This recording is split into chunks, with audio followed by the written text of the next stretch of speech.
up their ass. That's how you handle that and walk away. My fighter of the week, Eddie Alvarez. Guys, there's nobody kicking Eddie Alvarez's ass. It has never happened. Eddie's lost before, but it was tit for tat. It goes to the judges. They make their decision. Nobody steamrolls Eddie Alvarez. And the thing with RDA, as great as he's been, and he's one of the most dominant guys in the entire sport, and as great as he's been, it just makes you wonder, can he do that in rounds 4 and 5? Now, I thought he could not. However, I have to admit, I've never seen him fade. I've seen him in some long fights. He was in a long fight with Khabib. He was in a long fight with Donald Cerrone. He never faded. He never quit. But for some reason, I was just thinking, well, if a guy's going to come out this hard, puts his foot on the gas, overwhelms guys, brings a storm and hopes that the guy can't weather it, he probably can't go in rounds 4 and 5 at minute 20, 23, 24, 25. He just probably can't. Most athletes don't work that way. They're one or the other. If you look for the finish, you're not going to win the decision. If you go out there and your strategies to earn a decision, you're probably not going to find a finish. But you have to pick one of those two. You got to pick one. So with a guy like RDA that comes out and decides, I'm going to look for a finish and I'm going to look for it in the first few minutes, I just thought he was going to, it just isn't going to work with Eddie. There's just nobody that's going to overwhelm Eddie Alvarez. It's never happened. That was my prediction. I told you guys that. I looked good, but more importantly, Eddie looked great.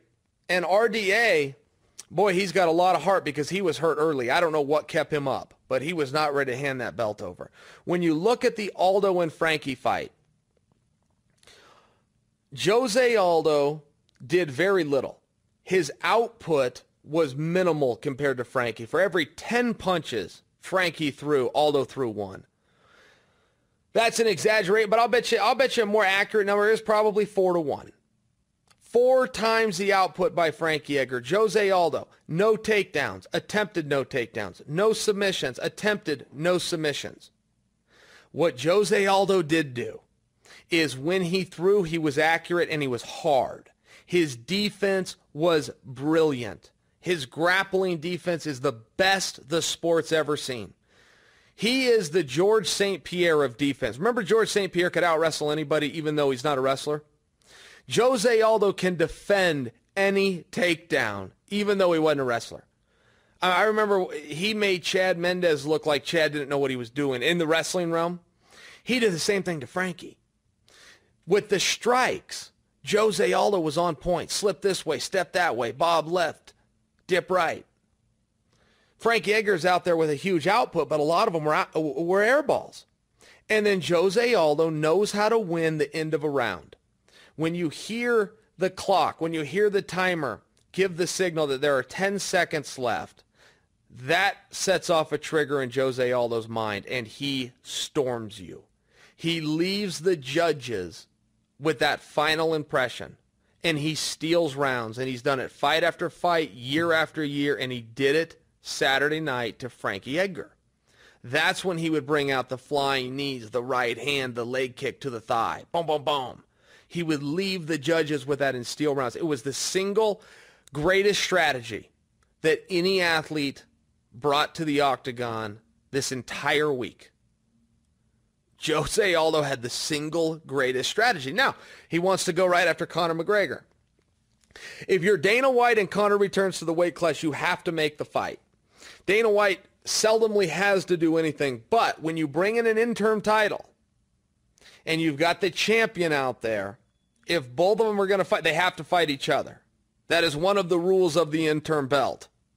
So he can't bring Conor back and not offer him Jose. He can't bring Jose back and not offer him Conor. If they're both going to fight at featherweight, they have to fight each other. That's the rule of being the champ and the rule of being the interim champ. So that's a risky move. Look, Dana's going to do it. There's no question. He's a gambler. He'll take the gamble. I don't love it. I don't love it. Jose Aldo, as good as he is and all the wonderful things I can say about him, man, that guy's a flake. That guy's pulled out of more fights than anybody in the UFC. He's pulled out of five fights that he signed. Let the billboards get put up. Let the posters get made. film the countdown show, $10 million in advertising, then he pulls out. 5 times he's done that. He tells everybody he wants to fight Conor any weight class, anywhere in the world, anytime they offer him Conor, he says no. The guy's a flake. There's a reason that he just fought for a world title, and it was not at the top of the bill because you can't count on the son of a bitch. His opponent, Frankie Edgar, had he won, would have made history. He would be only the 3rd person ever behind Randy Couture and BJ Penn to hold world championship belts in more than one division. And you had to put them the 3rd fight of the night because you can't count on them. You can't count on Jose. So now you got to deal with him one more time. And that is not a situation where you can make that a co-main event. Conor's going to be the top of the bill. So now if you're Dana, you got to shell out another $10 million and hope that the biggest flake on the roster doesn't do it to you again. That's what you have to do. Guys, get yourselves the TrueCar app. It's free. Go into your smartphone right now.